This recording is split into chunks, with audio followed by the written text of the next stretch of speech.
बिस्मिल्लाहिर्रहमानिर्रहीम। अस्सलाम वालेकुम नाज़रीन, आप यूट्यूब चैनल देख रहे हैं। मैं इमरान खान हूं। आज सुहेल अफरीदी इमरान खान साहब को मिलने के लिए जेल जा रहे हैं। उनके साथ मिना खान अफरीदी भी हैं, दीगर कुछ और साथी भी हैं, शफीउल्लाह जान भी हैं और लोग भी हैं। तो सुहेल अफरीदी को इमरान खान साहब से मिलने दिया जाएगा या नहीं मिलने दिया जाएगा, यह सवाल फिर अपनी जगह पर मौजूद है।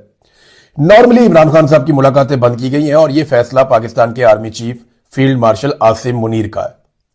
यानी किसी की औकात नहीं है। शहबाज शरीफ पाकिस्तान का वजीर आजम होने के बावजूद वो वजीर आला खैबर पख्तूनख्वा को कह चुके हैं कि जी मैं पूछ कर बताता हूं। तो शहबाज शरीफ से ऊपर तो आर्मी चीफ ही है, बल्कि पाकिस्तान में इस वक्त सबसे ऊपर आर्मी चीफ है। वो पाकिस्तान का खुदा बने हुए हैं और उन्हें लगता है कि हर चीज वो कंट्रोल करेंगे, जिससे दिल करेगा, जैसे दिल करेगा वैसे डील करेंगे। लोगों की जिंदगियों के मालिक बने हुए हैं। लेकिन ये बहुत सारे लोग माजी में भी बने। इंसानों की तारीख ऐसे लोगों से भरी पड़ी है, लेकिन तारीख में कहीं उन्हें जगह ही नहीं मिली बाद में।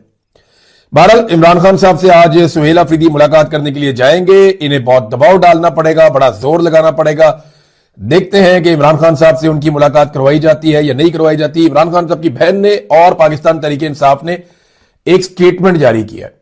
पहले वो स्टेटमेंट बताता हूं, फिर आपको एक अजीब चीज बताता हूं जो पाकिस्तान तहरीक इंसाफ की मैंने नोट की है। नौरीन नियाजी कहती हैं, मैं एक बहन हूं और आज मेरा सवाल इक्तदार के ईवानों से है। कई सहाफियों और जराए इबलाग के मुताबिक हमारे भाई इमरान खान को रात की तारीकी में आंख के इलाज के नाम पर पिम्स अस्पताल ले जाया गया। 3 घंटे वहां पर रखा गया और फिर नहायत पुरअसरार और खौफनाक खामोशी के साथ वापस अडियाला जेल मुंतकिल कर दिया गया।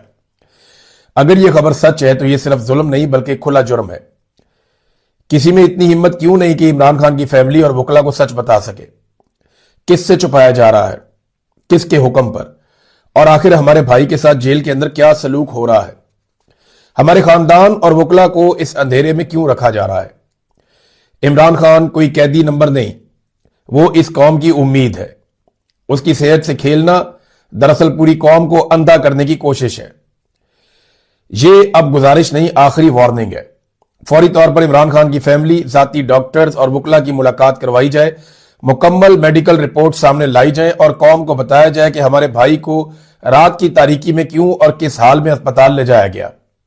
याद रखें, अगर इमरान खान की आंख तक को कुछ जरा सा भी नुकसान पहुंचा तो यह जुल्म खामोशी से दफन नहीं होगा, फिर किसी और की आंख भी महफूज नहीं रहेगी। पाकिस्तान तहरीक इंसाफ यह कहती है कि कोर कमेटी ने चेयरमैन इमरान खान की सेहत के हवाले से कौमी अखबारात और सोशल मीडिया पर आने वाली खबरों पर शदीद तशवीश का इजहार किया। अखबारी रिपोर्ट्स के मुताबिक इमरान खान को पिम्स अस्पताल मुंतकिल किया गया और बाद बगैर किसी इतला के वापस अडियाला जेल ले जाया गया, जबकि इस तमाम अमल के बारे में उनकी फैमिली, पार्टी के कायदीन, वकला और अवाम को भी आगाह नहीं किया गया, जो इंतहाई काबिल मुजम्मत और तशवीशनाक है। कोर कमेटी इमरान खान के साथ मुलाकातों में रुकावटें डालने और उनकी फैमिली, सियासी रुफका और वकला की मुलाकातें रोकने की सख्त मजम्मत करती है। मुतालबा करती है कि इमरान खान की सेहत के बारे में फौरी तौर पर वाज़ेह और मुकम्मल मालूमात फराहम की जाए। उनकी फैमिली, पार्टी रहनुमाओं और वकला से फौरन मुलाकात करवाई जाए। यही मुतालबा इमरान खान की अहलिया बुशरा बीबी के हवाले से भी किया जाता है।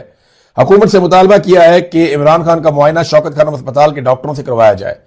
अगर इस अमल में ताखीर की गई तो पाकिस्तान तहरीक इंसाफ आइंदा अपना लाया अमल देने का हक महफूज रखती है, जिसमें अवाम से अपील की जा सकती है कि वो पुरअमन तौर पर खैबर पख्तूनख्वा समेत मुल्क के दीगर हिस्सों में शटर डाउन और पहिया जाम करें। कमेटी ने फैसला किया है कि पार्टी की सफारती रिलेशन कमेटी और ह्यूमन राइट्स कमेटी दीगर ममालिक के सफीरों और बैन अवी इंसानी हकूक की तंजीमों के सामने इस संगीन मसले को उठाएगी और इस हवाले से होने वाली पेशरफ से पार्टी की सियासी कमेटी और कोर कमेटी को बाकायदगी से आगाह करती रहे। कोर कमेटी ने इमरान खान से मुलाकातों से मुतालिक तमाम मुकदमात के बारे में पार्टी की जानिब से हदायत की है कि सीनियर वकला बशमूल सलमान अकरम राजा और बैरिस्टर गौहर इमरान खान इन मुकदमात को जल्द अज जल्द फिक्स करवाएं, अदालत में पेश होकर मौसर अंदाज में पैरवी करें और फौरी समाअत को यकीनी बनाएं। कोर कमेटी ने यह मामला सीनियर वकला के सवाबदीदी इख्तियार पर भी छोड़ा है कि अगर वो समझते हैं कि मजीद किसी नई दरखास्त की जरूरत है, चाहे वो वफाकी यानी अदालत में हो, तो बिला ताखीर वो दरखास्त दी जाए। अब वो कह रहे हैं जी हर फोरम के ऊपर इस मसले को उठाया जाएगा, इस मसले को उजागर करेंगे। बोर्ड ऑफ पीस में शामिल होने के फैसले को उन्होंने कहा जी हम मुस्तरद करते हैं। पार्टी किसी भी सूरत फलस्तीनी अवाम की ख्वाहिशात और हक आज़ादी के बरखिलाफ कोई फैसला तस्लीम नहीं करती। इजलास में कोर कमेटी के अरकान को 8 फरवरी की तैयारियों के हवाले से तफसीली ब्रीफिंग दी गई, जबकि इत्तेहादी जमातों की जानिब से जारी करदा हदायत से भी आगाह किया गया, जिस पर कोर कमेटी ने इत्मीनान का इजहार किया। कोर कमेटी ने 8 फरवरी की शटर डाउन और पहिया जाम की कॉल को कामयाब बनाने के लिए तमाम अरकान को जिम्मेदारियां तफवीज कर दी हैं और इस अज़म का इजहार किया है कि पुरअमन अवामी ताकत और जमहूरी अंदाज से आईनी, कानूनी और जमहूरी जदोजहद को मनतकी अंजाम तक पहुंचाया जाएगा। एक स्टेटमेंट है पाकिस्तान तहरीके इंसाफ का, कोर कमेटी का। एक लम्हे के लिए आप सोचें, नवाज शरीफ साहब के प्लेटलेट्स गिरे भी नहीं थे और उन्होंने इतने गिरा दिए थे। डॉक्टर उनके सराहने बैठ के उनके प्लेटलेट्स गिनता रहता था। मरियम औरंगजेब के बार बार स्टेटमेंट आते थे, नवाज शरीफ की फैमिली के बार बार स्टेटमेंट आते थे। एक प्रेस कॉन्फ्रेंस खत्म होती थी, आधे घंटे के बाद दूसरी शुरू हो जाती थी और हर तरफ मीडिया इसी को डिस्कस करता था। लेकिन इमरान खान साहब को जेल से खामोशी के साथ अस्पताल लाया गया, वहां पे एक प्रोसीजर किया गया, उनको वापस पहुंचाया गया मुबैना तौर पे, और इसके ऊपर किसी ने चूं तक नहीं की।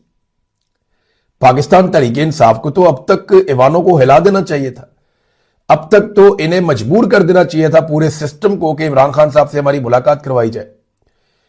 मुझे बड़े लंबे अरसे के बाद अवाम की सतह पे इतने ज्यादा मैसेजेस मौसूल हुए हैं।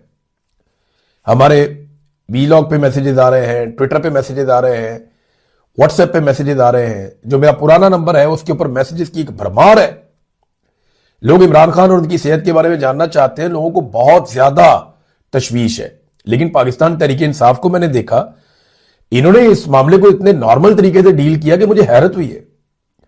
इस मामले पे तो इनको एड़ियों पे खड़े हो जाना चाहिए था, इन्हें एक पांव पे खड़े होकर जोर पूरा लगाना चाहिए था, पूरी ताकत का इस्तेमाल करना चाहिए था कि ये आपने क्या कर दिया, और ये हुकूमत के गले में डाल देना चाहिए था। हुकूमत बिल्कुल रिलैक्स है, उन्हें प्रॉब्लम ही कोई नहीं, उन्होंने कहा मसला ही कोई नहीं, क्योंकि वो पाकिस्तान तहरीके इंसाफ की इस वक्त जो क़यादत मौजूद है वो उसको जानते हैं।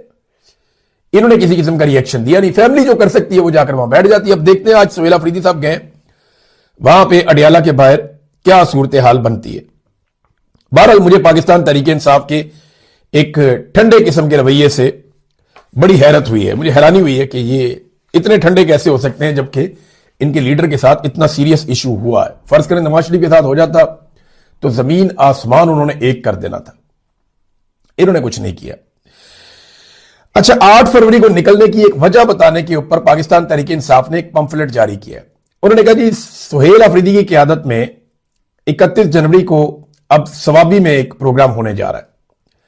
वो कह रहे हैं इमरान खान की तरफ से स्ट्रीट मूवमेंट की कॉल क्यों दी गई, इस कॉल पर अवाम क्यों निकले।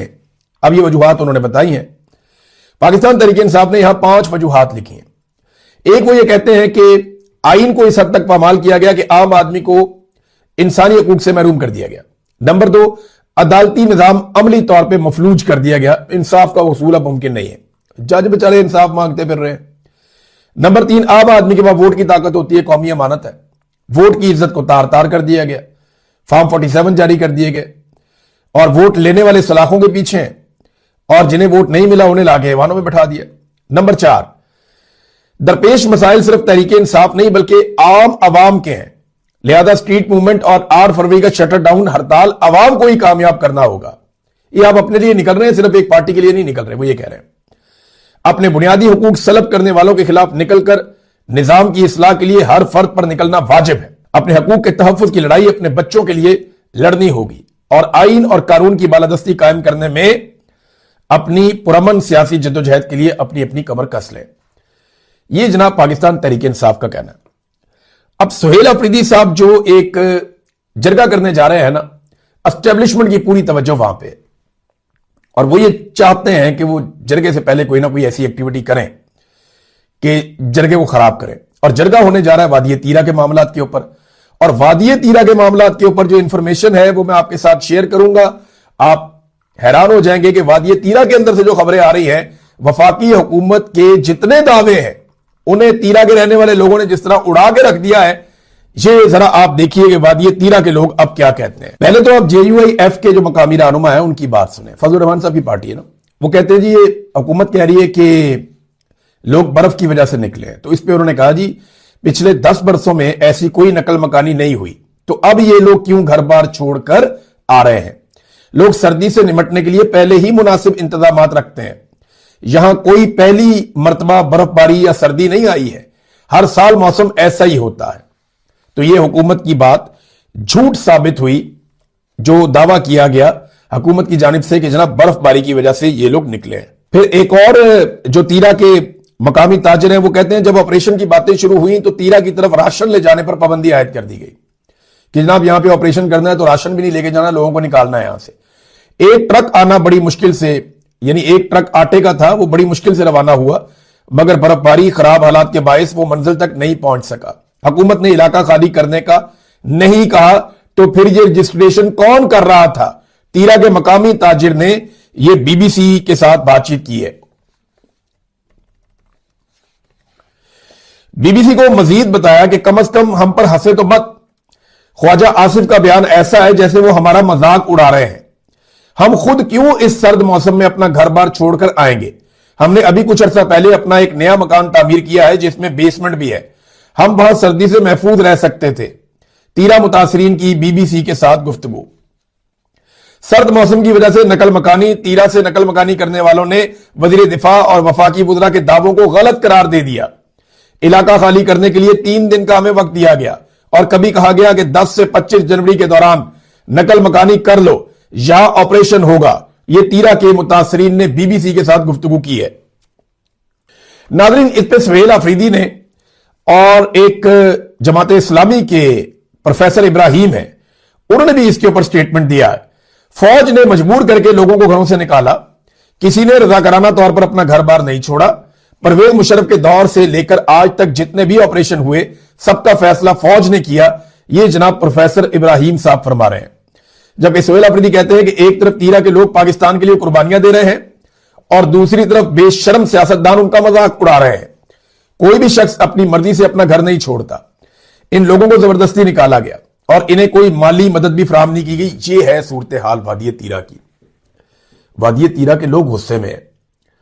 नॉर्मली क्या होता था, जब भी पाकिस्तान की फौज कोई ऑपरेशन पाकिस्तान के अंदर करती थी तो गाने चलते थे, ISPR म्यूजिक बनाता था, उसके अंदर बड़े जबरदस्त फिल्मी सीन डाले जाते थे, बड़ी अच्छी प्रोडक्शन होती थी, तो उससे जो है ना वो हीरो बनाए जाते थे नए, और पाकिस्तान की मिलिट्री एस्टेब्लिशमेंट को फायदा होता था, तो जर्नैलों की शान में कसीदे पढ़े जाते थे।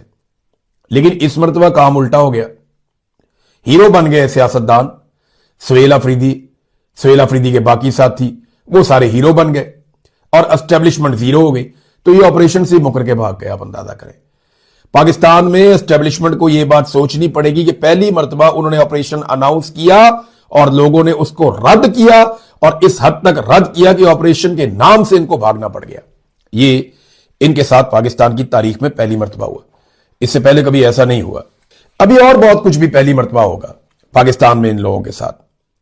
देखिए, ये जो डोनाल्ड ट्रंप और नेतन्याहू साहब के साथ इन्होंने दोस्ती तो होनी चाहिए। ये जो इन्होंने नौकरी और चाकरी की है फील्ड मार्शल आसिम मुनीर साहब ने और शहबाज शरीफ साहब ने, ये जो नेतन्याहू साहब से और डोनाल्ड ट्रंप साहब से नौकरी और चाकरी इन्होंने इख्तियार की है, ये एक लंच इतना महंगा कभी नहीं होता जितना महंगा लंच डोनाल्ड ट्रंप के साथ पाकिस्तान के फील्ड मार्शल को पड़ेगा।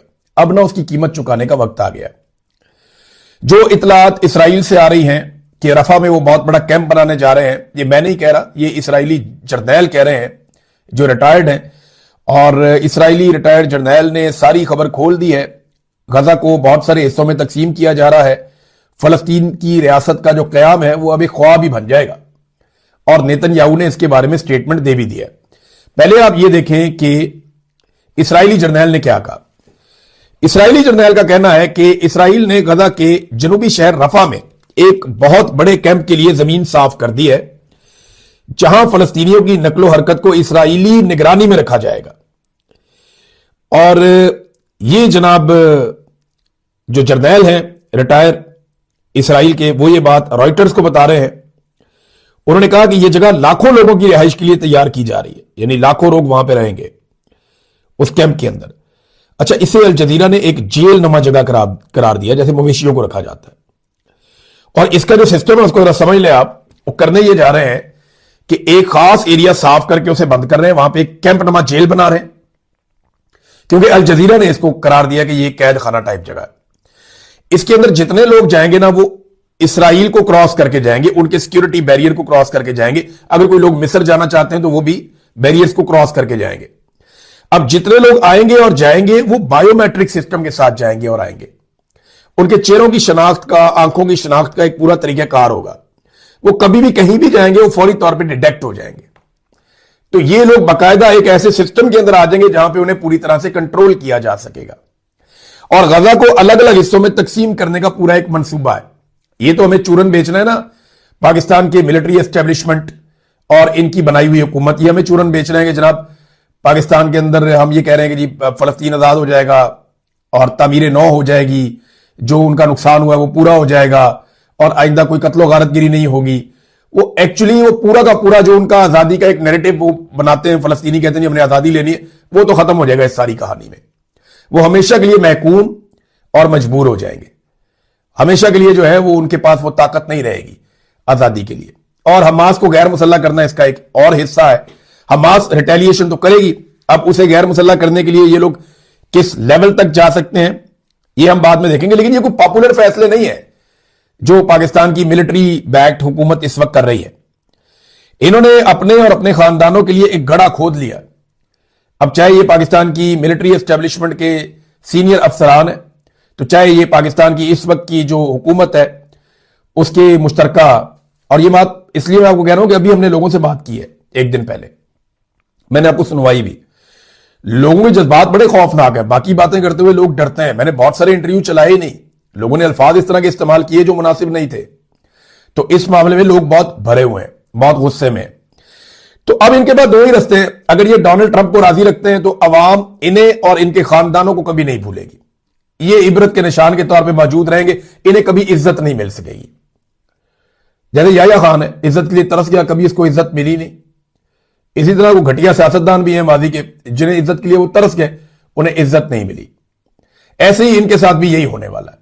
हां, अब आप इस बात पे आ जाए कि अगर ये डोनाल्ड ट्रंप की बात नहीं मानते तो फिर डोनाल्ड ट्रंप नहीं छोड़ेगा, क्योंकि आईएमएफ हो या वर्ल्ड बैंक हो, वो इनको ढील दे ही इस बुनियाद के ऊपर रहा है कि ये अमेरिका की बात मान रहे हैं और इनका सिस्टम चल ही इस बुनियाद के ऊपर रहा है। वरना इंसानी हकूक की पामालियों पर इनको फारिग कर दिया जाएगा। इन्होंने जो इकोनॉमी की हालत कर दी है, ये 4 दिन मुल्क नहीं चला सकते इस वक्त अमेरिकी मदद के बगैर, जहां तक ये पाकिस्तान को ले गए हैं। और जितने इनके दिमाग है ना, एक ही जैसे सारे इकट्ठे हो गए। थोड़ा अर्सा पहले फील्ड मार्शल ने कहा था, जो पाकिस्तान छोड़ के नौजवान बाहर जा रहे थे, उन्होंने कहा था ये ब्रेन ड्रेन नहीं है, ब्रेन गेन है। याद है आपको? अब मरियम नवाज साहबा ने भी वैसे ही स्टेटमेंट दे दी है। अफसोस होता है कि एक से एक अकलमंद यहां पे जमा है। अब मरियम नवाज की बात आप सुने, वो कहती है जी पाकिस्तान की अगर एक्सपोर्ट्स बढ़ानी है तो सबसे बेहतरीन एक्सपोर्ट हमारे ब्रिलियंट ब्रेन्स हैं, जिन्हें हम एक्सपोर्ट कर सकते हैं। यानी हमारे जो दिमाग हैं, बेहतरीन ब्रिलियंट किस्म के दिमाग, बेहतरीन दिमाग, उन्हें हम एक्सपोर्ट कर सकते हैं। अच्छा, इसका मतलब यह नहीं है कि वो सर के अंदर से दिमाग निकाल के बाहर एक्सपोर्ट कर देंगे। और जो बेहतरीन ज़हीन लोग हैं पाकिस्तान के, जो अपने अपने शोबों में शानदार हैं, चाहे वो डॉक्टर हैं, चाहे वो इंजीनियर हैं, चाहे वो अकाउंटेंट्स हैं, चाहे वो आईटी एक्सपर्ट्स हैं, चाहे वो बड़े ज़बरदस्त किस्म के जानने वाले हैं मईशत को, मईशतदान हैं, इकोनॉमिस्ट हैं, चाहे वो बेहतरीन दिमाग जो हैं वो बैंकिंग के शोबे से हैं, चाहे वो बेहतरीन दिमाग जो हैं वो ज़राअत के शोबे से हैं।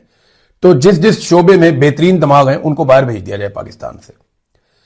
तो इससे 2 फायदे होंगे। नंबर 1, वो बेहतरीन दिमाग जो है वो वोट डालने के काबिल नहीं रहेंगे, ओवरसीज पाकिस्तानी बन जाएंगे।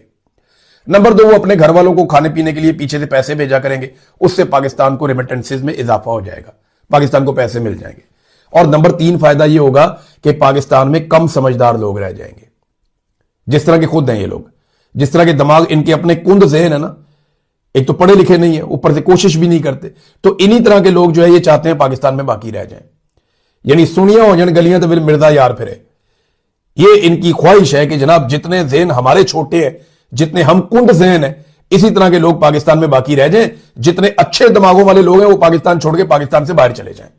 मुकाबला कर नहीं सकते, सामना कर नहीं सकते, तो कहते हैं जी लोग पाकिस्तान छोड़कर ही चले जाएं। पूरी दुनिया बेहतरीन दिमागों को अपने मुल्क में रखना चाहती है। किसी मुल्क में जितने दरखेज दिमाग होंगे, जितने ब्रिलियंट माइंड्स होंगे, जितने शानदार ब्रेन्स होंगे जिस मुल्क के अंदर, वो उतना तरक्की करेगा। लोग चाहते हैं कि शानदार लोग उनके मुल्क के अंदर काम करें, साइंस में काम करें, टेक्नोलॉजी में काम करें, आईटी में काम करें, इंजीनियरिंग में काम करें, ज़राअत में काम करें। हर चीज के अंदर शानदार लोग पाकिस्तान में रुकने चाहिए ताकि पाकिस्तान तरक्की करे। यह होती है एक पाकिस्तानियत वाली सोच। और यह सोच कि जितने पढ़े लिखे हैं उन्होंने बाहर भेजो तो पैसे भेजन, यह पाकिस्तानियत वाली सोच नहीं, यह एक ताजिर वाली सोच है। ये एक घटिया ताजिर वाली सोच है जिसको मुनाफे के अलावा कुछ और सूझता ही नहीं है। क्योंकि बाप ताजिर है ना, तो खून के अंदर ये चीज आई हुई है कि नहीं नहीं, बेहतरीन लोगों को बेच दो, बाहर भेज दो, जाके दूसरे मुल्कों में तरक्की करें, दूसरे मुल्कों की तरक्की के अंदर हाथ बटाएं। यहां मैं बहुत सारे डॉक्टर्स को मिलता हूं, वो कहते हैं हम पाकिस्तान में काम करना चाहते हैं, हमें कम पैसे मिले और ज्यादा काम करना पड़े, फिर भी हम पाकिस्तान में काम करें, लेकिन हमें वहां पे तहफ्फुज नहीं है, किसी भी चीज का तहफ्फुज नहीं है, इज्जत नहीं है, कोई सिस्टम ही नहीं है वहां काम करने का। और जिस तरीके से तजलील की जाती है मुख्तलिफ शोबों में, यहां बेशुमार लोग ऐसे मिलते हैं जो पाकिस्तान से सिर्फ इसलिए आए कि सिस्टम काम नहीं कर रहा। वो पाकिस्तान में रहना चाहते हैं, काम करना चाहते हैं, लेकिन हुक्मरानों की घटिया सोच देखें, वो कहते हैं निकलो पाकिस्तान से जाओ। और एक्सपोर्ट्स की जो रियल एक्सपोर्ट्स हैं उनकी जरा हालत आप चेक करें। ये जो इन्होंने किया पाकिस्तान के साथ, हार्ड स्टेट है ना, इसका कमाल चेक करें आप। पाकिस्तान और उसके पाकिस्तान के आसपास जो 9 हमसाया ममालिक हैं, उनके साथ जो हमारी ट्रेड है, तिजारत है, उसी में हमारा जो तजारती खसारा है वो बढ़ गया है 44.42% तक। अंदाजा करें आप, तजारती खसारा 44.42% तक हमारा बढ़ गया है इन मुल्कों के साथ। वजह क्या है? हम ज्यादा चीजें इंपोर्ट कर रहे हैं और बाहर कुछ भिजवा ही नहीं पा रहे। तो अब ये कह रहे हैं जनाब जो समझदार लोग हैं वो पाकिस्तान छोड़ के भाग। एक्चुअली मशवरा इन्होंने ये दिया है कि जिसकी खोपड़ी में अकल है ना, जो समझदार आदमी है, मशवरा मरियम नवाज ये दे रही है पाकिस्तान छोड़ के भाग जाओ। यही बात फील्ड मार्शल आसिम मुनीर साहब ने दूसरे अल्फाज में कही थी। ये चाहते ही नहीं कोई अकलमंद आदमी पाकिस्तान के अंदर रहे, क्योंकि अकलमंद आदमी सवाल करेगा, इनके पास जवाब कोई नहीं है। लेकिन सवाल होगा, जवाब होगा, ये तो आपको करना पड़ेगा। लाहौर के मैन होल के अंदर, ये मैन होल नहीं, एक गटर था, अब एक नाला टाइप बना हुआ था, वहां पे एक खातून, और खातून का नाम था सादिया, और उनकी 9 माह की बच्ची, ये उसमें गिर गए, रिक्शे में बैठने की कोशिश कर रहे थे, वहां उसके अंदर गिर गए। इनकी तलाश होती रही काफी देर तक। पंजाब हुकूमत ने कहा जी कि नहीं, गुमे ही नहीं, कोई भी नहीं गिरा, ये सब झूठ है। औरत की अपने शौहर से लड़ाई हुई थी, ये बात फैला दी गई, तो पंजाब हुकूमत ने, वजारत इत्तलात ने झूठ बोलना शुरू कर दिया कि ऐसा कोई वाकई नहीं हुआ। चंद घंटों के बाद जो है वो खातून की लाश मिल गई। बच्ची की लाश की तलाश, अभी जब मैं ये वीलॉग कर रहा हूं, जो इत्तलात आई हैं वो अभी तक जारी है। पता नहीं अब लाश अभी मिलती है, कब मिलती है, कैसे मिलती है। लेकिन आप देखें, झूठ इनकी जुबान की नोक के ऊपर है, ये है ही फ्रॉड, ये पेट से झूठ बोलते हैं ये। नाज़रीन, ईरान और अमेरिका के बीच में भी चीजें बहुत सख्त पोजीशन पे पहुंच चुकी हैं, और यहां पे ऐसा लगता है कि एक फैसला कुन लड़ाई हो सकती है। लेकिन इस पे हम बात करेंगे, अभी टाइम बहुत हो गया। अगले वीलॉग में अब तक के लिए इतनी, अपना ख्याल रखिएगा, अपने इस चैनल का भी। अल्लाह हाफ़िज़।